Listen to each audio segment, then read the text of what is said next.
Assalamualaikum warahmatullahi wabarakatuh. Halo semuanya, apa kabar? Semoga adik-adik semuanya tetap dalam keadaan sehat dan selalu dalam lindungan Allah Subhanahu wa Ta'ala. Pada kesempatan kali ini, Ibu akan mengajak adik-adik untuk mengenal bagian dari struktur bumi. Namun sebelum kepada pembelajaran, alangkah baiknya kita berdoa terlebih dahulu agar ilmu yang kita pelajari dapat bermanfaat dan mendapatkan keberkahan dari Allah. Untuk berdoa dimulai. Berdoa selesai. Nah, sebelum ke pembahasan, Ibu ingin bertanya sebelumnya. Apakah adik-adik tahu sebenarnya kita itu tinggal di mana sih? Coba, apakah ada yang tahu? Nah, betul sekali. Kita tinggal di tempat yang sangat istimewa bernama bumi. Namun, apakah adik-adik tahu sebenarnya bumi itu berasal dari apa sih? Coba, ada yang tahu? Nah, betul sekali adik-adik. Bumi sebagian besar itu berasal dari logam dan juga batuan. Lapisan yang pertama ada kerak bumi. Nah, kerak bumi itu sendiri merupakan lapisan bumi terluar yang padat dan merupakan tempat kehidupan yang kita kenal dengan pegunungan, lautan, dan tanah.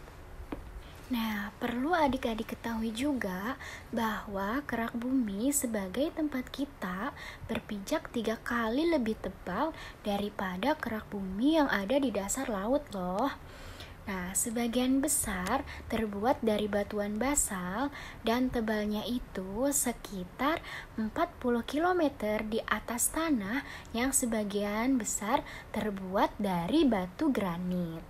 Nah, ini merupakan satu-satunya lapisan bumi yang pernah diselidiki dengan cara mengebor ke dalamnya. Mari kita masuk pada lapisan yang kedua. Nah, untuk lapisan yang kedua ini ada selimut bumi atau disebut dengan mantel bumi. Nah, selimut bumi tebalnya itu sekitar 2.900 km dan secara menakjubkan membentuk sekitar 85% dari berat bumi. Wah, sebuah lapisan yang berat juga ya adik-adik. Lapisan bumi ini berasal dari besi, mineral, dan batuan semi padat lainnya yang meleleh dan mengalir di bawah tekanan. Ketika lapisan bumi bangkit dari panas yang sangat kuat, lalu kemudian menjadi dingin, kemudian mereka akan tenggelam ke inti bumi. Nah, gerakan ini membuat kerak pecah menjadi lempengan. Nah, apakah adik tahu penyebab apabila kerak pecah menjadi lempengan? Nah, betul sekali. Mereka akan bergerak dan menabrak satu sama lain, dan inilah yang menyebabkan gunung meletus dan gempa bumi. Mari kita masuk pada lapisan yang ketiga, yaitu inti bumi atau bisa disebut dengan core. Nah, inti bumi ini sendiri merupakan inti bagian dalam dan inti bagian luar. Ketika bumi terbentuk 4,5 miliar tahun yang lalu, zat-zat berat tenggelam setengah dan membentuk inti bagian dalam. Yang ringan seperti udara dan air berada di atas kerak bumi. Lapisan inti luar terbuat dari besi dan nikel cair yang tebalnya itu sekitar 2.300 km. Nah, karena aliran logam di inti bagian luar inilah yang menyebabkan gunung menjadi meletus.